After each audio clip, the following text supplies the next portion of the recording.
കുടുംബബന്ധം മുറിയാനുള്ള കാരണങ്ങൾ പറയുന്നുണ്ട് പണ്ഡിതന്മാര്. അതിലൊന്നാമത്തെ കാര്യം അജ്ഞതയാണ്. കുടുംബബന്ധം മുറിച്ചാലുള്ള അപകടങ്ങൾ അറിയില്ല, കുടുംബബന്ധം ചേർത്താൽ നമുക്ക് ലഭിക്കുന്ന നേട്ടങ്ങൾ അറിയില്ല. അതുകൊണ്ടാണ് കുടുംബബന്ധം ആളുകൾ മുറിക്കുന്നത്. രണ്ടാമത്തത് തഖ്വയുടെ കുറവാണ്, ഈമാനിന്റെ കുറവാണ്. കാരണം നബി തങ്ങൾ പറഞ്ഞല്ലോ, കുടുംബബന്ധം മുറിച്ചവന് സ്വർഗത്തിൽ പ്രവേശിക്കുകയില്ല. തഖ്വയുള്ള ഒരാളെ സംബന്ധിച്ചിടത്തോളം അയാൾ ഒരിക്കലും കുടുംബബന്ധം മുറിക്കൂല. മൂന്നാമത്തെ കാര്യം കിബറാണ്, അഹങ്കാരമാണ്. കയ്യിൽ കുറച്ച് പണം കിട്ടിയപ്പോ, വലിയ സമ്പന്നനായപ്പോ പിന്നെ ഉപ്പാനെ കാണാൻ പറ്റുന്നില്ല, ഉമ്മാനെ കാണാൻ പറ്റുന്നില്ല. ഉമ്മാന്റെ കുടുംബക്കാരോടുള്ള ബന്ധം വിട്ടുപോയി, വാപ്പാന്റെ കുടുംബക്കാരോടുള്ള ബന്ധം വിട്ടുപോയി. കിബറാണ് കുടുംബബന്ധം മുറിച്ചു കളയുന്നത്. നാലാമത്തത് ഒരുപാട് കാലത്തെ ഗ്യാപ്പാണ്, സംസാരമില്ല, കമ്മ്യൂണിക്കേഷൻ ഇല്ല. കുടുംബമായിട്ട് കുറെ കാലമായിട്ട് ഒരു ബന്ധവും ഇല്ല. ഏത് ഗൾഫിലൊക്കെ പോയി കഴിഞ്ഞാൽ ഉപ്പാനും ഉമ്മാനും മാത്രം വിളിക്കും, വേറെ ആരും വിളിക്കൂല.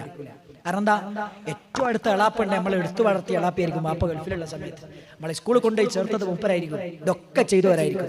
നല്ല കഷ്ടപ്പാട് നമുക്ക് വേണ്ടി അനുഭവിച്ചിട്ടുണ്ട്, എന്നാലും വിളിക്കൂല. ഒരുപാട് ഗ്യാപ്പ് ഉണ്ടാവും. ഈ ഗ്യാപ്പ്, കമ്മ്യൂണിക്കേഷൻ ഗ്യാപ്പ്, അത് വലിയ പ്രശ്നമാണ്. അത് കുടുംബബന്ധം മുറിയാൻ കാരണമാകും.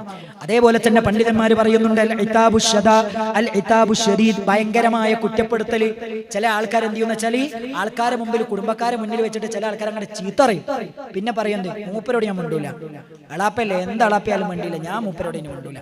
ഇങ്ങനെ ആളുകളുടെ മുമ്പിൽ വെച്ച് ഭയങ്കര ആക്ഷേപം. ഇത് പറഞ്ഞോടുകൂടി എന്ത് ചെയ്യും, ആളുകളോടുള്ള ബന്ധം വിട്ടുപോകും. പിന്നെയോ ആറാമത്തെ കാര്യം എന്താ അറിയോ,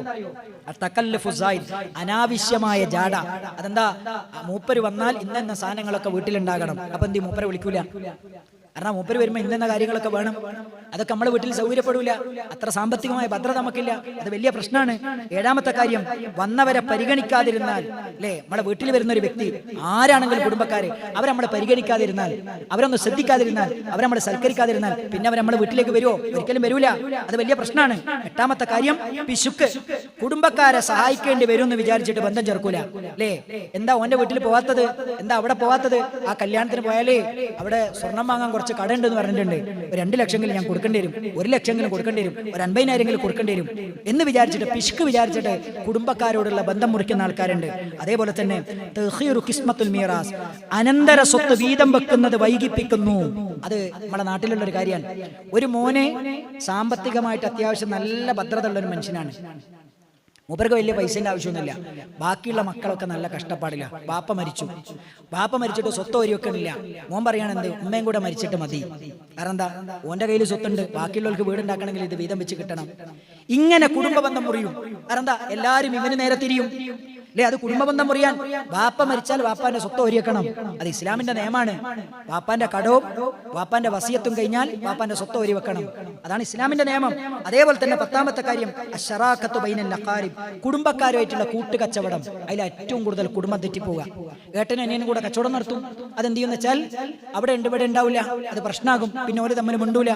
ഒറ്റ വീട്ടിൽ താമസിച്ചവർ 2 ഏരിയ പോയിട്ട് താമസിക്കുന്ന ഒരു അവസ്ഥ വരും. ഇതൊക്കെ നമ്മുടെ നാട്ടിൽ നടക്കുന്നതാ, കുടുംബക്കാർ തമ്മിലുള്ള കൂട്ടുകച്ചവടം. 11ാമത്തെ കാര്യം, അൽ-ഇസ്തിഗാലു ഫി ദുനിയ, ദുനിയാവിനോട് ആർത്തി കാണിച്ച് പിന്നാലെ പോകുമ്പോ പിന്നെന്ത് ചെയ്യും, കുടുംബക്കാരൊന്നും പിന്നെ ഓർമ്മ ഉണ്ടാകൂല. അത് വലിയ പ്രശ്നമാണ്, അത് വലിയ പ്രശ്നമാണ്. അതേപോലെ തന്നെ അത്തഖാറുബു ഫിൽ മസാകിനി ബൈനൽ അഖാരിബ്, അടുത്തടുത്ത് വീടുണ്ടാകുക, അതൊക്കെ കുടുംബം ചിലപ്പോൾ തെറ്റാൻ കാരണമായേക്കും. ഞാൻ പറഞ്ഞത് അടുത്തടുത്ത വീടുള്ള ഏറ്റവും നല്ല കുടുംബങ്ങൾ ഇപ്പോഴും ഉണ്ട്. ഞാൻ പറയുന്നത് ഇതൊക്കെ നമ്മൾ ശ്രദ്ധിക്കണം. നമുക്കിടയിൽ ശൈത്താൻ വന്നിട്ട് നമ്മുടെ ബന്ധം തെറ്റിച്ച് നമ്മുടെ കുടുംബം കലക്കി നമ്മളെ നരകത്തിലാക്കാനാണ് ശൈത്താൻ ശ്രമിക്കുന്നത്. അള്ളാന്റെ ലഅനത്ത് വരാൻ, നമ്മുടെ അമല് സ്വീകരിക്കാതിരിക്കാൻ, നമ്മളെ നരകത്തിന്റെ ആളാക്കാൻ, നമ്മളെ സ്വർഗത്തെ പ്രവേശിപ്പിക്കാതിരിക്കാൻ ശൈത്താന് കിട്ടിയ ഏറ്റവും നല്ലൊരു വഴിയാണ് നമ്മുടെ കുടുംബം തെറ്റിക്കുക എന്നുള്ളത്. അതുകൊണ്ട് പിശാചി സർവ്വ കുതന്ത്രങ്ങളുമായി നമ്മളിലേക്ക് വരും. ഒരിക്കലും അവന്റെ കുതന്ത്രങ്ങളിൽ നമ്മൾ പെട്ടുപോകാൻ പാടില്ല.